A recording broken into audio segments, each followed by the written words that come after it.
mbështetje.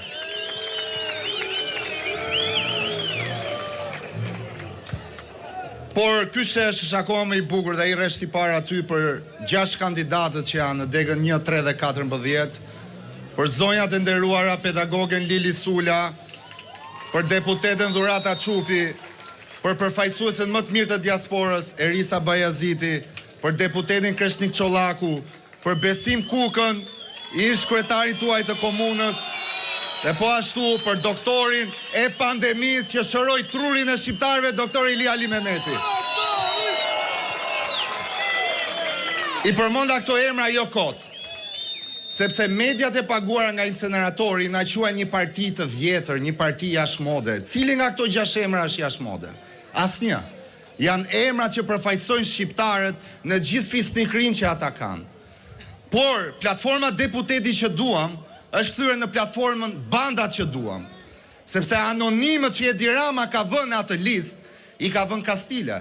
Sepse janë emra që nuk marrin asnjë vot socialisti, por mund të identifikojnë votat që banda do i japin atyre emrave. Ne nuk kemi ky shembull të dashur shqiptar. Ne jemi shembulli që do sjellim Shqipërinë madhështore, jo si term, po për ta jetuar atë. Sepse nëse në 2005 mungonin rrugët dhe Sali Berisha hapi thesin dhe bëri 11.000 kilometra rrugë, sot mungon kapitali më i rëndësishëm i ekonomisë shqiptare. Populli shqiptar, njerëzit, konsumatori, krau i punës. Dhe ne do hapim thesin dhe do rrisim kapitalin e ekonomisë shqiptare, që është konsumatori, krau i punës dhe shqiptari. Ky nuk është i premtim, është i emergjencë kombëtare. Nëse s'kishim rrugë për të shkuar nga Vermoshi deri Konispol, sot nuk kemi konsumator për të bërë ekonominë që të xhiroj. Nuk kemi krah pune që të shkoj dhe të zhvilloj një biznes. Kushdo ankohet, nuk ka njerëz, nuk ka njerëz, nuk ka njerëz.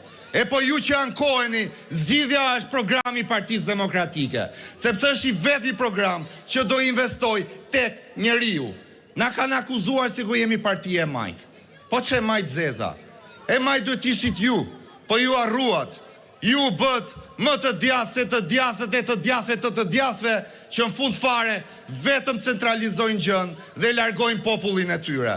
Ne nëse do na duhet bëjmë një politikë të majtë, por në jetën kohë bëjmë politikën më të pastër të qendrës së djathtë, që është investimi në kapitale për ekonominë. Ne e bëjmë të me ballin lart, sepse ne jemi patriotët e Shqipërisë dhe jo kriminalët që duan të largojnë shqiptarët.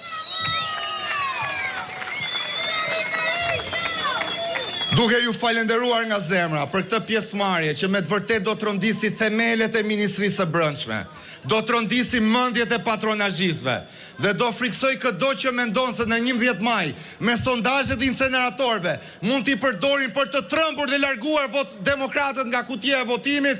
Ju përshëndesim dhe ju urojmë në 12 maj të zgjoheni shumë mirë. Fitore!